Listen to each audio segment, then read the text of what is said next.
xibaar yu wér te wóor ca tàng-tàng ba abonnez-vous pour ngeen di mën di jot suñuy vidéo.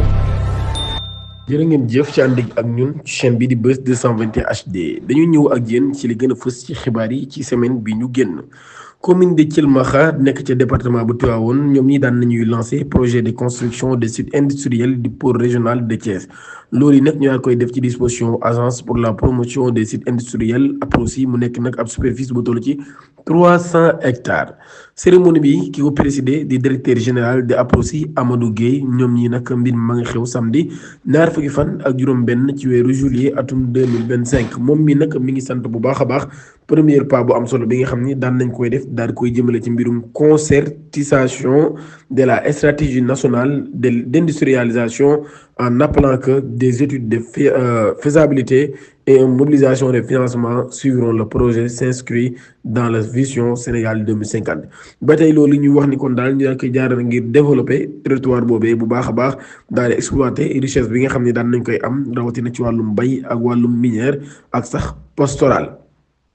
président du conseil départemental de Tivaouane Seynabou Touré ak maire bu Thilmakha ba Cheikh Ibra Ndiaye ñoom ñaar ñëpp nag daal daan nañuy kontaan lool daal di leen di gërëm ci initiative bu am solo bi nga xam ne daan nañ koy def mu nekk loo xam ni nag tax na waa dëkk ba am ci yaakaar lool muy population locale ba nekk foofee ñu jàpp nag loolu yi ab pôle industriel la boo xam dina contribuer bu baax a baax ci li nga xam ni moo di wàññi chômage bi maanaam kon dina wàññi daal ñàkkum xëy ndaw ñi waaye tamit dina favoriser bu baax a baax installation d'unité de transformation des produits locaux rawatina nag li nga xam ne moo di les filières de cuir ak sax li jëm ci wàllum agroalimentaire ba tey mu nekk ab groupe boo xam ni dañu liggéey ci loolee daana leen fay teg nag daal leen identifier ci filières yi nga xam ni dañ ci daal di soxla.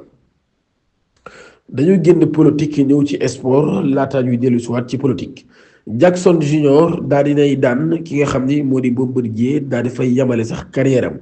arène nationale daal day nekk démb ab moment bu historique lool dimanche bi ñu weesu combat bi nga xam ni amoon na ci diggante Serigne Dia ñu gën koo xam ci Bombardier mu jàkkaarloo woon ak Jackson Junior mu nekk ab jeune lutteur boo xam ne ma nga dëkk ca Guédiawaye moom mii nag nekk koo xam ne jamono ji mi ngi nekk di wane autorité boo xam ne am na ko ci làmb waaye tamit di wane ak njàmbaar lool ci loolu lii ci la daal di amee nag ab victoire bu symbolique lool daal di jàkkaarloo ak légende bi nga xam ni am na ñeent fukki at ak juróom-ñeent de 48 ans daal di koy daan ci loolu yi kon daal mu daal di nekk nag ab véritable passage de témoin marque un tournant dans l'histoire de la lutte sénégalaise ginnaaw bi nga xamee ni def na fanweeri at yoo xam ne daan na koy bëri am ci 19 victoire nekk ñaari yoon roi des arènes moom Bombardier nag daal daan nay wax ni bàyyi na li nga xam ne moo di bëri ginnaaw boobu lépp combat moom mi daal mi nga xam ne ni kon ginnaaw ba mu amee boobu lépp defet daan nay bàyyi bëree daal di xam ne nag daal moom nii dafa war a dem continuer nekk ci MMA bi nga xam moom doon def waaye di ñaax Jackson Senior ngir mu jaar ci yoon bi mu jaar ngir nag daal di mën a am ni mu am ci làmb.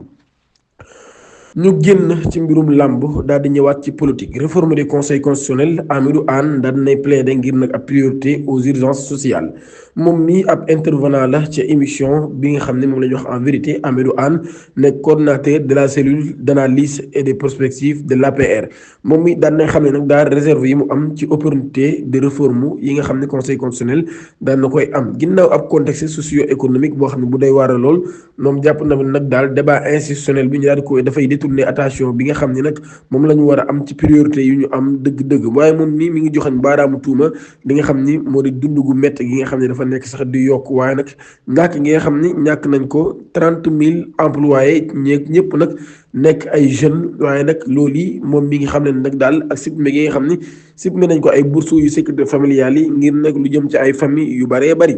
waaye sax daal ay njaboot yu bëree bëri waaye nag ba tey moom nii mi ngi alerté bu baax a baax ci climat d'insécurité bi nga xam ni am na mu nekk ab insécurité juridique loolu yi moom mi ngi koy xamle bu baax a baax.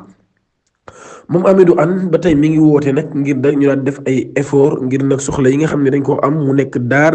citoyen sénégalais yi daal koy soxla mi ngi ci woote bu baax a baax neen nag daal dafa jàpp ni réew mi moom ñi ko yor amuñu ambition ci lu jëm ci wàllum ay réforme waaye nag daal ba tey mi ngi jàpp ni ci domaine de la justice bi moom foofu fa la mbir ma rawee ba tey moom nii mi ngi jàpp nag daal lu jàmp la lool ngir ñu daal désengorger prison yi maanaam daal fexe ba kon féexal prison yi bu baax a baax rawatina rëbës waaye nag daal di favoriser daal di sax bañ a favoriser li nga xam ne moo di peine yi nga xam ne ay alternative lay doon à l'emprisonnement et d'accélérer la réforme carcérale critiquant la faible impact des dialogues nationaux maam daal dialogues nationaux yi kon impact yi muy am moom jàpp na ne lu faible la te mi ngi koy critiquer bu baax a baax moom mi jàpp na ne nag daal jamono ji kon jot na ngir ñu daal di song problème yi nga xam ni mooy problème dëgg yi nga xam ni nag moom la jàpp ni comme moom mooy ay problème rejet de la convocation des magistrats monsieur Ibrahima Diaw moom mii mi ngi kontaan bu baax a baax ci décision bi nga xam ni ab décision salutaire la bu conseil constitutionnel daal di jël monsieur Ibrahima Diaw moom mii mi ngi kontaan bu baax a baax ci dogal bi conseil constitutionnel daal di jël ngir nag daal di dakkal daal di lankal convocation bi nga xam ni waroon nañ ko woo ay magistrat ci kanamu assemblée nationale moom mii mu daal di koy jàppee na comme ab victoire équilibre des pouvoirs invités de l'émission jury dimanche la ko daal di xamle ne nag daal ab victoire la kon pour li ñuy wax équilibre du pouvoir moom mii kon mi ngi koy xamle ci jury du dimanche ci i rajo avocat bi daan nañ dénoncé bu baax a baax li mu jàpp ni nag dañ ko doon fexe ngir def la ñuy wax mbirum ingérence du pouvoir législatif dans les affaires judiciaires ba tey moom mi muy souligné bu baax a baax danger bi nga xam ne mbir mi naroon na koo am bu fekkoon dafa jàll mu nekk nag daal jàpp na dina am ay misinterprétation ba tey moom mi jàpp ni séparation des pouvoirs bi ñuy wax daal dafa war a nekk loo xam ne ab principe intangible lay doon daal di protéger bu baax a baax les magistrats dans l'exercice de leur fonction ba tey moom mi muy insisté nag bu baax a baax ci indépendance bi nga xam ne institution yi dañ ko war a am moom Diaw daan na mi def ab mise en garde daal koy jaarale daal koy jëmale ci képp koo xam def nga ab dérive boo xam ni mën naa compromettre l'état de droit ba tey moom mi mu jàpp nag daal mi ngi injurier bu baax a baax ngir idée bi nga xam ne amoon nañ ko gis ay juge ñu leen di convoqué ci kanamu ay député yoo xam maîtriser wuñ sax li nga xam ni moo di loi yi ba tey moom mi ngi xam leen nag daal mi ngi def ab parallèle avec la loi d'amnistie affirme que certaines interprétations passées ont déjà défié un cadre légal pour Maître Diaw bu jàpp nañ daal loolu yi ay erreur la yoo xam nag dañ cee war a alerter les autorités ngir nag ñu daal di koy mën a respecter bu baax a baax li nga xam ne moo di légalité et les fondements de la République. Champion d'Afrique de karaté 2025 Sénégal daan nay jël troisième ak 6 médailles d'or ak 6 médailles yoo xam nag ñetti médailles d'or daan na ciy bokk Sénégal daan na illustré au 24e championnat d'Afrique de karaté tenu du 27 juillet 2025 ci Abuja loolu nag moom Sénégal daan nay jël troisième place ba ci classement général boobee daal fay am ab délégation boo xam ne 16 athlètes ñoo ci bokkoon ci équipe nationale bi ñu daal di remporté nag 6 médailles ñett ya doon ay médailles or mu nekk nag yeneen ñett ya benn bi nekk médaille en argent ñeneen ñaare nekk médaille bronze yooyu ñi nag ñu daal di nekk ci dernier Égypte ak Maroc Sénégal kon moo jël ñetteelu place ba ca jongante yooyu nga xam ni amoon na ca Égypte ca Mauritanie ak Sénégal léegi ñi ngi sàkku ci képp koo xam ni doomu Mauritanie nga ñu daal di am ab carte de séjour pour mën a nekk ci Sénégal ab accord la bu ñu signé diggante Mauritanie ak Sénégal loolu yi daal tax na kon ba Mauritaniens yi war a am li nga xam ni moo di ab carte de séjour ngir mën a nekk ci biir réewum Sénégal loolu yi nag ñu daal koy jaarale ci lu ñuy wax mbirum réciprocité maanaam daal fexe ba ñun ñëpp ñu tolloole ku nekk réew mu ne nga koy traité comme ni mu lay traité loolu kan moo tax Sénégal bis ni ki tey day sàkku ci bépp Mauritanien bu fiy dugg nga am carte de séjour jërë ngeen jëf